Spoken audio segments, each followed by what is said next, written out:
Commander Zexai's 3 hearts nearly stopped beating simultaneously as the emergency alarm shrieked through the bridge of the Galactic Council monitoring station. The massive viewscreen displayed Earth, that infamous Deathworld whose inhabitants had somehow survived long enough to achieve spaceflight. But something was terribly wrong. Commander. Lieutenant Veltar's voice cracked through her translator unit. The human homeworld. It's going dark. Zexai's tentacles writhed in distress as he watched the Terminator line creep across Earth's surface. Half the planet had already vanished into an unnatural blackness that seemed to devour light itself. The orbital sensors were going haywire, detecting impossible temperature drops and atmospheric disturbances. By the 7 suns, whispered Science Officer Krenal, her crystalline skin flickering between panic colors, the Deathworld is dying. If Earth can die, what hope do any of our worlds have? The bridge fell silent except for the persistent wailing of alarms. Every species in the Galactic Council knew about Earth. The impossible planet where water fell from the sky like acid rain, where the very air was toxic to most civilized beings, where creatures fought and killed and somehow thrived in conditions that would instantly terminate most galactic life forms. If the humans' Deathworld was succumbing to some cosmic horror, what did that mean for the rest of the galaxy? "Get me a direct line to the human embassy," Zexai ordered, his voice barely steady.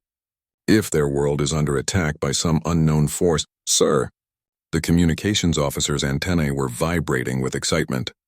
"I'm receiving a transmission from Earth. It's Ambassador Chen." The view screen flickered, and suddenly they were looking at the face of Ambassador Sarah Chen, the human representative who had first made contact with the Council 5 rotations ago. She appeared remarkably calm for someone whose homeworld was apparently being consumed by darkness. "Greetings, Commander Zexai," she said pleasantly. "I trust you're well?" "Ambassador!" Zexai's tentacles flailed. "Your world, we're detecting massive atmospheric disturbances, temperature drops, complete electromagnetic anomalies. Half your planet has gone dark. Do you require immediate evacuation assistance? The Council can mobilize every available transport." Ambassador Chen blinked, then did that peculiar thing humans did when they found something amusing. She smiled. "Oh, that?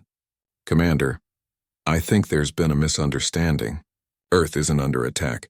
But the darkness, the temperature drops, our sensors—" "Commander," Chen interrupted gently, "it's called night. It happens every 24 hours. The bridge went completely silent. Several officers exchanged confused glances. "Night," Zexai repeated slowly. "Yes, you see, Earth rotates on its axis. When our side of the planet faces away from our star, it gets dark. The temperature drops a bit. We call it night and then we sleep."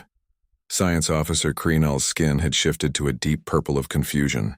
But the electromagnetic disturbances, the atmospheric chaos. "Weather," Chen explained patiently. "It's raining in some places. There's a thunderstorm over the Pacific. Perfectly normal." "Normal?" Zexai's voice pitched higher. "Ambassador, our readings indicate that your atmospheric electrical activity could power a small space station. And the temperature variations, they're extreme enough to kill most known life forms." Chen nodded. "Yes, Earth weather can be quite energetic. We're used to it."